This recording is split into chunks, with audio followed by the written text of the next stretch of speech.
Budgeting isn't just about tracking your expenses. It's a powerful tool that can change the way you interact with your money. Imagine you're driving a car with no map, no destination, and no GPS. You're just speeding through life, hoping you'll end up where you want to be. Without budgeting, that's exactly what your financial journey could feel like. Random, chaotic, and hard to control. But when you budget, it's like setting up a map, having a GPS, and even getting a few shortcuts along the way to help you reach your destination faster. To understand this better, let's break down budgeting into simple, digestible chunks. First, you need to know that budgeting is not about limiting your spending or forcing you into an austere lifestyle. Quite the opposite, actually. Budgeting is about giving you the freedom to spend intentionally. It's about setting up boundaries for your money so that it works for you, not the other way around. One of the most misunderstood aspects of budgeting is the idea that it's about restriction. Some people think budgeting means they have to live like a monk, cut out all fun, and only spend on the bare necessities. Here's the twist, that's not true. In fact, budgeting allows you to spend freely, but with purpose. Think of it as having a savings account with a built-in fun category. Instead of feeling guilty about splurging on a weekend getaway, you'll have peace of mind knowing it's all planned for. Now here's a secret about budgeting that not many people talk about. It's not just about managing your spending, it's about mastering your priorities. If your goal is to buy a house, travel the world, or retire early, budgeting becomes the vehicle that gets you there. But without knowing exactly where you're going or what you want to prioritize, you could be wasting money on things that don't matter to you in the long run. Let's dive into how to do this. Step 1. Track your spending. You can't budget effectively if you don't know where your money is going. Grab a pen, open a spreadsheet, or download a budgeting app. Yes, apps exist for this, for a month. Track every penny you spend. Yes, every penny. Don't even think about skipping that coffee run or ignoring those subscriptions that quietly drain your account. Once you see where it's going, you'll get that aha moment, realizing, I can totally cut back on that. Once you've tracked your spending, it's time to break things down into categories. It's like sorting your laundry into whites, colours, and delicates. You have your necessities: rent, utilities, food, insurance. Those are your non-negotiables. Then you have your discretionary spending: dining out, entertainment, shopping, etc. Now here's the twist. People often think they have no control over necessities, but that's not entirely true. You can cut down your utility bills, negotiate your rent, or adjust your grocery shopping habits. You just have to get creative. The fun part, creating your budget categories. This is where it gets exciting. You can prioritise what matters most to you. Want to set aside money for vacations, hobbies, or investing? Boom. Add categories that align with your goals. It's like customising your financial game plan, but make sure to balance it. If you spend 50% of your income on fun stuff and have no savings, something's out of whack. Here's another big secret. It's not about perfection. Your budget doesn't need to be flawless. People often get discouraged when they don't stick to their budget 100% of the time, but that's normal. Life happens. A budget is more like a compass than a straitjacket. It's not about being perfect, it's about being intentional. Speaking of intentions, another mistake that gets people in trouble is the idea that they can wing it without a savings plan. Picture this, you're walking on a tightrope without a safety net, trying to save at the same time. It's a recipe for disaster. Instead of relying on luck, a good rule of thumb is to set aside at least 20% of your income for savings. It's like paying yourself first before life's expenses get a hold of you. And no, you don't need to be a millionaire to start saving. Even small amounts add up. Think of it like planting seeds. If you start early, you'll grow a garden of wealth over time. Compound interest, that little magical force, works its wonders. Imagine this, you put away $100 a month into an account earning 6% interest. After 30 years, that $100 becomes over $100,000. That's the power of compounding. It's like a snowball rolling down a hill, getting bigger and bigger without you doing much more. Here's where the magic happens. It's not just saving, it's investing. Yes, you can invest with small amounts. Many people don't realise this, but you don't need to be wealthy to start investing. With apps like Robinhood, Acorns, or even using 401k accounts, we'll get to those. You can start building your wealth from day one. The earlier you start, the more time your investments have to grow. Think of it like planting a tree. The sooner you plant it, the more shade you'll get in the future. Speaking of 401ks and IRAs, let's dive into those. A 401k is a retirement account offered by your employer, and it's one of the best ways to save for retirement.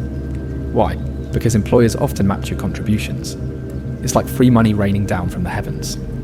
Imagine your boss says, "Hey, I'll give you $1 for every dollar you put into your 401k. That's essentially what's happening. But here's a secret. Many people don't take full advantage of their employer match. That's like turning down a raise. Don't make that mistake. Max out your 401k contributions if possible. IRAs, individual retirement accounts, are another great way to save for the future. Unlike a 401k, you open this one yourself through a financial institution. The cool thing, they come in two flavours, traditional and Roth. A traditional IRA gives you tax deductions on the money you contribute, but you pay taxes when you withdraw the money in retirement. A Roth IRA is like the reverse. It doesn't give you tax deductions up front, but your withdrawals in retirement are tax-free. Each has its perks, but the Roth IRA is often seen as the superhero because of those tax-free withdrawals later on. Let's take a moment to talk about credit. A lot of people think budgeting doesn't have much to do with credit, but it's more connected than you might think. Imagine this, you're building a sandcastle. The more carefully you sculpt and the more you take care of it, the more solid it becomes. That's like your credit score. It's not something that appears out of nowhere. It's a result of how well you manage your finances over time. Credit is essentially your ability to borrow money, but not just anyone can lend you money. Lenders want to see that you're trustworthy, and they judge that based on your credit score. A higher score means you're more trustworthy, and you'll likely get better interest rates, saving you money in the long run. A lower score though, well, that's like trying to borrow a pencil from your classmate and getting a dirty look in return. Not the best scenario, right? Now, here's a budgeting secret. By keeping a close eye on your spending, particularly when it comes to paying off credit cards and loans, you can prevent your credit score from taking a dive. If you're carrying high balances on your credit cards, that's like wearing your credit score's worst enemy as a t-shirt. The goal is to keep your utilization low. Aim for using no more than 30% of your available credit. That's like taking your wallet to the gym, making it stronger, instead of leaving it stuffed with debt and unused cards. Here's a mistake many beginners make. They think paying only the minimum balance is enough. But here's the deal. When you only pay the minimum, you're just staying afloat, not actually tackling the debt. It's like running on a treadmill. You're moving, but you're not getting anywhere. You're paying interest on top of your debt, and that can drag you into a cycle that feels hard to break. The smarter move is to pay more than the minimum, or, better yet, pay off your balance in full each month. It's like giving your debt a swift kick in the butt. You've probably heard of the snowball method when it comes to paying off debt. Here's where it gets interesting. Think of your debts like a pile of snow at the top of a mountain. The first debt you pay off is like the first snowball you roll down the hill. As it gathers more snow, it becomes bigger and bigger, picking up speed. Soon that snowball's knocking down the rest of your debts in its path. It's an effective psychological strategy because you gain momentum. The longer you go without paying off any debt, the heavier the snowball gets, making it harder to dig yourself out.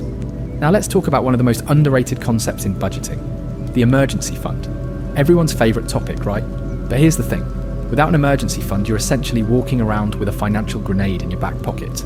You don't know when it will explode, but when it does, it could blow up your entire financial plan. Medical bills, car repairs, unexpected job loss, life throws curveballs, and you need to be prepared. The trick to building an emergency fund is to start small and be consistent. Even $50 a month can make a difference over time. It's like planting a tree. You're not going to see the full growth in one season, but over time, it'll give you shelter when you need it most. Aim to build at least 3 to 6 months worth of expenses in your emergency fund. That's your safety net, ready to catch you when life gets bumpy. But here's where most people mess up. They dip into their emergency fund for non-emergencies. You know what I'm talking about. Those just because purchases that seem innocent at the time, but chip away at your safety net. That new iPhone, a shopping spree, or the trip you've been dreaming about. Those aren't emergencies. Be strict with your emergency fund. It's like a fire extinguisher. Only pull it out when things are burning down, not when you just want to play with the flame. And speaking of spending, let's tackle the whole concept of needs versus wants. This is a key point in budgeting that people often get confused. It's not always easy to distinguish between the two, but here's the kicker. Needs are essential for your survival and well-being, while wants are anything that add comfort, luxury, or enjoyment to your life. For instance, a smartphone may seem like a need, but you could survive with a cheaper model, or even no phone at all. A fancy latte every day, that's definitely a want. One thing people often misunderstand about budgeting is that it's about cutting out all of the fun stuff. Let's kill that myth right now. Budgeting isn't about completely eliminating enjoyment. Instead, it's about controlling your wants while giving room for them. It's like trying to lose weight. Cutting out all the cake isn't the answer. but having one slice on a special occasion, without overindulging, is totally manageable. It's about creating balance. The funny thing about needs versus wants is how they shift over time. What might have been a need at one point, like that expensive gym membership you just had to have, could easily be replaced with a more budget-friendly option, or maybe a subscription to a streaming service is a want. But you still find yourself glued to Netflix every night. The trick is to constantly reevaluate. Ask yourself, is this something I can live without for a while? If so, let it go. Trust me, your future self will thank you. But let's zoom out for a second. Budgeting is more than just keeping track of numbers. It's also about understanding your relationship with money. There's a deep psychological side to budgeting that goes beyond just managing numbers. It's about behaviour. Think of budgeting as a mirror. It reflects your habits, your values, and even your fears. It shows you what you care about and what you might need to change. For example, do you find it hard to say no to that impulse buy when you're at the store or online? That's called retail therapy, and it's a common trap. People often spend money to fill an emotional need, but here's the catch. No amount of shopping will fix emotional issues. Recognising that is a huge part of budgeting. It's about learning how to prioritise your happiness in ways that don't always involve spending. And here's a pro tip. Take the time to educate yourself about your emotions around money. Are you using your budget as a way to control your life? Or are you simply reacting to fear and anxiety about not having enough? It's like being a detective in your own life. Look for clues. Are you avoiding budgeting because it feels overwhelming? Do you find yourself splurging when you feel stressed? These behaviours are clues that tell you something important about your financial habits. You might also be wondering about the role of financial goals in budgeting. Without a goal, budgeting is like wandering aimlessly through a maze. You need to have a destination in mind to keep your budget on track. That goal could be anything from paying off debt to saving for a down payment on a house or building your retirement fund. If you don't have a specific goal, your money will drift without purpose, and budgeting will feel like a tedious chore. But when you attach a clear, exciting goal to your budget, it becomes a tool that actively drives you towards success. Budgeting is also a way of saying no to yourself in the short term, so that you can say yes to what really matters later. Maybe it's saying no to a fancy dinner now, so you can say yes to a vacation in the future. Or saying no to a pricey gadget now so that you can finally pay off your credit card debt. It's about making those tough choices now for bigger rewards later. That's the power of budgeting. It's not just a list of numbers, it's your financial future in your hands. Budgeting isn't just about looking at numbers, it's also about controlling your emotions, especially those tied to money. You've probably heard of something called lifestyle inflation. This is when your spending increases as your income increases. Sounds pretty tempting, right? It's like you're getting a promotion and suddenly feel the urge to upgrade your entire wardrobe or buy that shiny new car. It's easy to get carried away, but here's the catch. If you let lifestyle inflation take over, you could be right back where you started, with a fatter paycheck but no more savings. The real trick is learning how to live below your means, even as your income grows. Sounds simple, right? But it's harder than it looks. For example, let's say you get a raise. Instead of spending it immediately, try putting the extra money into your savings or investment account. That way you're not just inflating your lifestyle, you're building long-term wealth. If you do this, your future self will thank you. Imagine the satisfaction of knowing that you've avoided falling into the lifestyle inflation trap. It's like you're walking away from a trap that others fall into without even realising it. You're smarter than that. Here's another mistake that a lot of people make when budgeting. They fail to account for the small stuff. A coffee here, a snack there, a new gadget for your home. It doesn't seem like much in the moment, but those small purchases can add up faster than a snowball rolling down a hill. And suddenly you are looking at your bank account and wondering where all your money went. It's crucial to track these small expenses, and yes, even those harmless little luxuries. You don't have to cut them out completely, but tracking them is the key. One app that many people swear by is Mint. It's like your financial watchdog, watching every penny you spend, and it's a great tool for beginners. If you're not into apps, then simply start writing down every single expense you make in a notebook. This will help you see exactly where your money is disappearing. One $5 coffee a day adds up to $150 in a month, more than enough to cover a small emergency fund or a fun weekend getaway. When it comes to budgeting, one thing people often overlook is the importance of categorizing your expenses.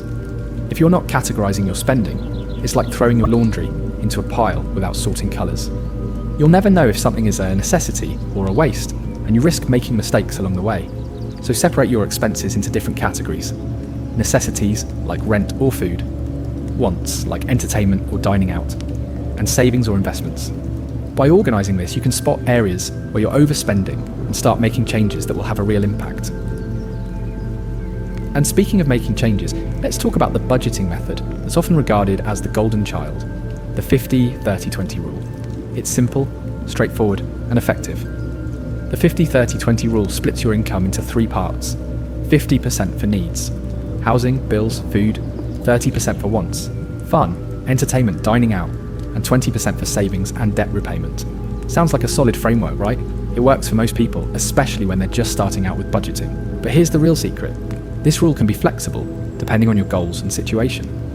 For instance, if you're trying to aggressively pay off debt, or save for something big like a house, you can tweak the percentages. You can shift some of the 30% from wants into savings, or even reallocate from the needs portion, if you can adjust certain expenses. Flexibility is the name of the game. A myth about budgeting that trips people up is that it has to be rigid. This couldn't be further from the truth. Budgeting isn't about locking yourself in a cage of restrictions. It's about being mindful of your financial choices. It's like navigating through a jungle. There are going to be detours and obstacles, but you can always find your way through if you're aware of where you're going. And if you're flexible with your budget, you'll find that you're less likely to feel the weight of those restrictions. It's more about being in control, not about being controlled by your money. Let's dive into a common pitfall that many people fall into: neglecting long-term goals. It's easy to get caught up in the present moment, getting through today, making sure you pay your bills, and living a little bit. But if you're not paying attention to your future, your present might catch up with you in a very uncomfortable way. When you start budgeting, it's essential to not only think about the now, but also the years ahead. That's why building an investment portfolio or a retirement account should be on your radar. Think of it like planting a tree. You're not going to see the results immediately, but with time, that tree will grow and give you shade. Here's where investing and budgeting meet. Think about the money you're budgeting towards savings. Some people might just put it in a regular savings account. But here's the thing, inflation is working against you, and a savings account alone can't keep up with rising costs. To really get ahead, it's time to think about investing. Whether it's stocks, bonds, or even real estate, getting your money to grow is essential for long-term wealth. Investing for beginners is like riding a bike for the first time. It might feel shaky at first, but with the right guidance and steady practice, it can become second nature. The key to successful investing is understanding your risk tolerance. Risk tolerance is how comfortable you are with potential losses in the pursuit of higher returns. If you're scared of losing money, you'll likely prefer low-risk investments, like bonds or a savings account. But if you're okay with a little more risk for the potential of higher returns, you might look at stocks or mutual funds. The trick is to start small, learn as you go, and build over time. And here's a little-known fact that most people don't realise. Investing doesn't have to be complicated or require large sums of money. You can start small with just a few dollars a month and build up over time. It's about consistent, smart decisions. So start today and don't let the intimidation factor keep you from growing your wealth. Start where you are with what you have and grow from there. While budgeting focuses on saving money, investing focuses on making that money work for you. Combining both is like having a two-pronged approach to your finances. One part saves while the other part grows. It's how you'll create financial freedom over time. And let's get real. While budgeting is a great tool, it isn't always easy. There will be weeks when the temptation to spend will overwhelm you. But don't give in. Stick to your plan, keep your goals in mind, and if you slip up, don't beat yourself up. We all make mistakes. The trick is getting back on track quickly and adjusting as needed. Budgeting isn't about being perfect, it's about progress. Have you ever heard of snowballing? It's not the latest winter sports trend. It's a powerful technique for paying off debt. The debt snowball method works by focusing on your smallest debts first, regardless of interest rates. By eliminating small debts, you'll gain confidence and momentum. It's like chopping down the little trees in your financial forest, clearing the path for bigger goals. Once you clear the small debts, you move on to the next one, and before you know it, you've conquered your entire debt mountain. There's something else that's important to recognise. Budgeting isn't just about keeping track of money. It's about changing your mindset. It's about thinking strategically about your financial future. Many people view money with a sense of fear or scarcity, but to successfully budget, you need to adopt an abundance mindset. This mindset is about seeing money as a tool to achieve your goals and live the life you want, not as something that controls you. Think of money as a resource, not a master. Being strategic with your budget means having a solid plan, setting clear goals, and creating a budget that aligns with those goals. The more specific you can be, the better. Instead of saying, I want to save more money, say, I want to save $500 in the next 3 months for an emergency fund. Specific goals give you something tangible to work towards, and tracking your progress makes the journey more satisfying. It's like building a roadmap to financial freedom. Each step brings you closer to where you want to go. Let's shift gears for a moment and talk about the power of automation in budgeting. If you're like most people, you probably have those moments where you look at your bank account and think, wait, where did all my money go? It's like playing a game of hide and seek with your finances. And trust me, your money is winning. But here's the secret weapon to stop that game: automation. Imagine this: you get paid, and without lifting a finger, a portion of that paycheck is automatically split into your savings account, your investment account, and your debt repayment fund. It's like setting up a financial conveyor belt that does the hard work for you while you sip your coffee. Once you've set this up, it's all smooth sailing, and you can focus on enjoying life instead of constantly stressing about money. Now, don't get me wrong, automation isn't some magic trick that will suddenly make all your financial problems disappear. But it's an incredibly helpful tool in the fight against overspending. It makes sure that you pay yourself first before you have the chance to splurge on something you don't need. And honestly, that's the crux of successful budgeting: prioritizing saving and investing over immediate gratification. One of the most powerful features of automation is how it forces you to live within your means. Think about it. If you set up automatic payments for your savings or investments, that money is out of your reach before you even have a chance to think, hey, I'll just buy this one thing today. It's like you're taking temptation out of the equation altogether. You've already made the decision, and now all you have to do is follow through. You might be wondering, but what if something unexpected happens? Well, that's where having an emergency fund comes in. An emergency fund is like your financial seatbelt, there to protect you when things get bumpy. Financial experts recommend saving at least 3 to 6 months worth of living expenses, just in case life throws you a curveball. It's the safety net that allows you to navigate life without spiraling into debt when the unexpected happens. Speaking of unexpected events, budgeting can often feel like you're predicting the future. Sometimes it's hard to know exactly what your expenses will look like next month. This uncertainty is where most people mess up. They plan their budget based on best case scenarios, which, let's face it, don't always happen. It's important to build a buffer for those unknowns. Think of it like a cushion for your financial fall, so you're not caught off guard when things don't go according to plan. That's why it's always a great idea to overestimate your expenses. I know that sounds counterproductive, right? But hear me out. If you budget for higher expenses than you expect, you're giving yourself extra breathing room. And when you spend less than what you've budgeted for, that's a win. If you've ever made a purchase that felt like it would bankrupt you at the time, only to realise later it wasn't as bad as you thought, you understand the power of underestimating your expenses. One thing that many people overlook when they budget is the psychology behind money. Your relationship with money isn't just about the numbers, it's about how you feel when you spend or save. Many of us carry emotional baggage with money, and that baggage can lead to impulsive decisions. The key to budgeting is identifying what triggers those emotional spending habits. Do you find yourself splurging when you're stressed? Or maybe you buy things to make yourself feel better after a tough day. This emotional connection to money can be tricky to navigate, but by recognizing it, you can gain control over it. Let's talk about a concept that will blow your mind: the sunk cost fallacy. This is a psychological trap that causes people to keep throwing money at something just because they have already invested in it. The classic example is a gym membership. You've already paid for it for the year, so you feel compelled to go even when you don't want to, just so you don't waste your money. But here's the truth: if you're not using that gym membership, it's already a sunk cost. You've paid for it, and no amount of guilt or shame will get you the value you thought you'd get from it. The right approach is to focus on your future decisions, not the past. Don't keep investing in something just because you've already invested in it. Move on and make smarter choices. This brings us to a core budgeting principle: opportunity cost. Opportunity cost is the idea that by choosing one option, you're missing out on another. Think about it like this: if you decide to buy that trendy new gadget, what are you giving up? Maybe it's an extra $50 towards your emergency fund, or the chance to buy a flight for your dream vacation. Understanding opportunity cost helps you see the true value of your decisions. Every dollar you spend is a choice, and every choice has a consequence. When it comes to budgeting, one of the biggest misunderstandings is the idea that budgeting is just about saying no to things. People often think that when they budget, they have to cut out all the fun. But here's the twist: you don't have to give up everything you love to save money. It's about prioritizing your spending and choosing where to allocate your money so that you're enjoying the things that matter most to you without compromising your financial goals. For example, let's say you love dining out, but you also want to save for a big vacation. Instead of cutting out dining out completely, try limiting how often you go to expensive restaurants. Or, if you're someone who enjoys shopping, set a monthly fun budget that allows for splurging on items that bring you joy. The key is to balance your desires with your financial goals.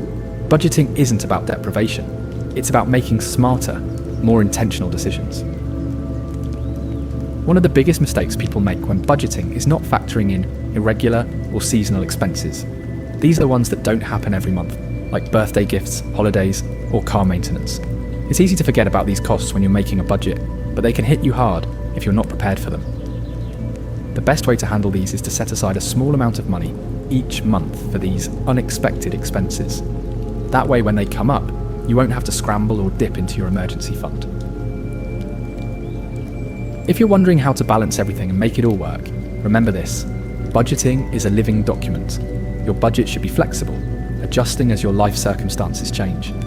Whether you get a new job, have a baby, or move to a new city, your budget needs to grow and change with you. It's not a static plan, it's a dynamic one.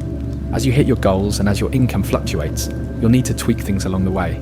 A good budget is like a relationship, constantly evolving, adapting, and growing stronger with time. The more you work on it, the more natural it becomes. The best part, with a well thought out budget, you'll find that money doesn't have to be a source of stress. It's a tool that works for you. And when you're in control of your money, you're in control of your life.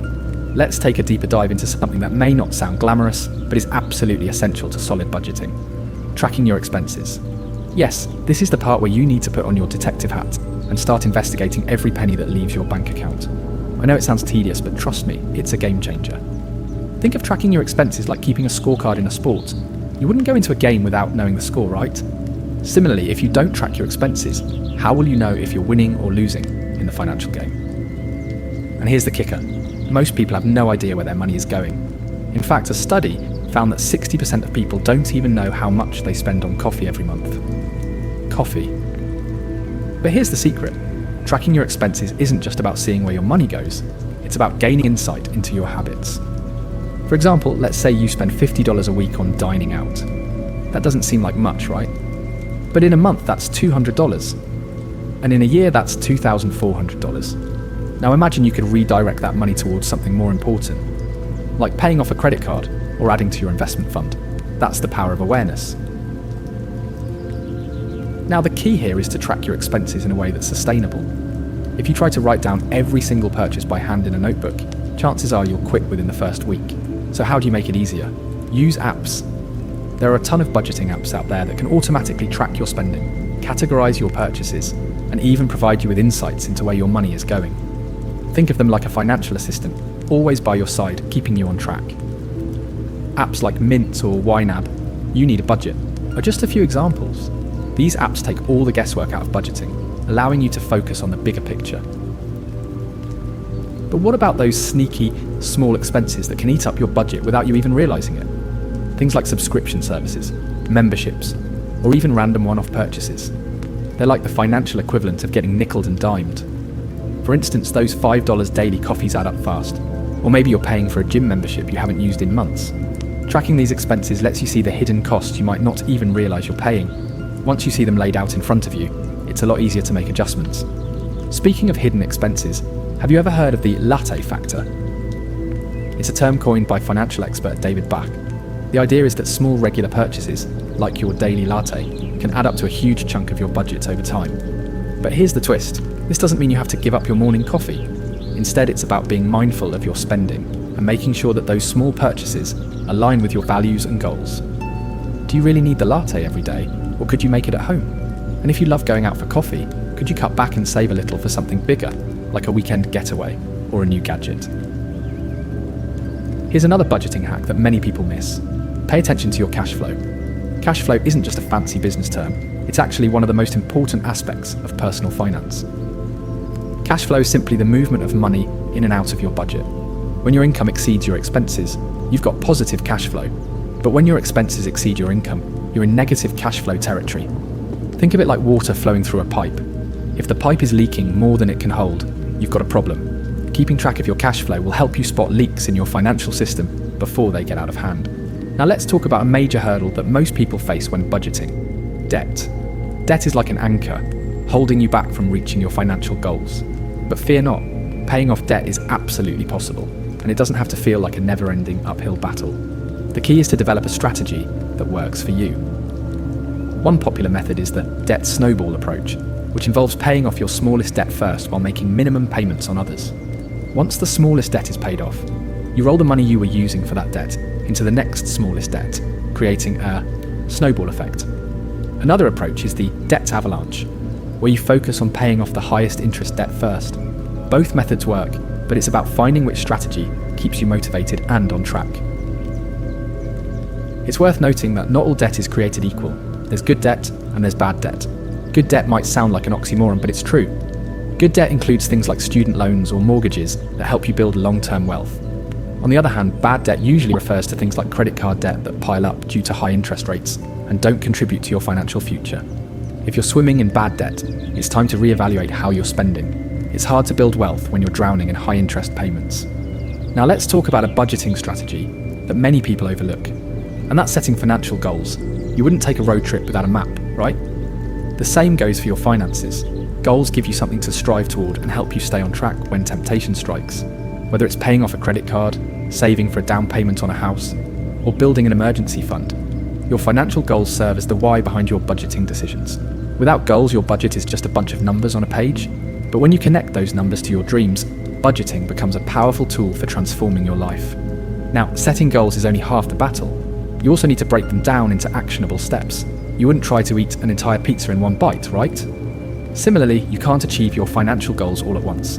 Break them down into smaller, manageable milestones that you can hit over time. Let's say your goal is to save $5,000 for a vacation. Instead of thinking of it as one massive chunk of money, break it down. Maybe you'll save $200 each month, and in 25 months, you'll have that $5,000. By breaking things down, you're creating a roadmap that feels less overwhelming and more achievable. And remember, when it comes to budgeting, flexibility is key. Life happens, and things don't always go according to plan. But that's okay. Budgeting is a living thing. If you miss a savings target one month, it doesn't mean you failed. It means you've got to reassess and keep moving forward. The goal is progress, not perfection. When it comes to spending, it's easy to get caught up in comparison, especially in the age of social media. You might look at someone's lavish vacation photos or their shiny new car and think, wow, I should be able to afford that too. But remember, comparison is the thief of joy. Everyone's financial journey is different, and trying to keep up with others can lead to poor financial decisions. Instead, focus on your own goals, your own journey, and your own financial well-being. Budgeting isn't a one-time task. It's a lifelong skill that can help you build wealth, eliminate debt, and achieve financial freedom. And when you take control of your finances, you take control of your future. So embrace the process, and remember that every small step you take toward better budgeting brings you closer to the life you want to live. There's something I need to tell you. Budgeting doesn't just impact your wallet, it impacts your mindset. You've probably heard the phrase, money is power.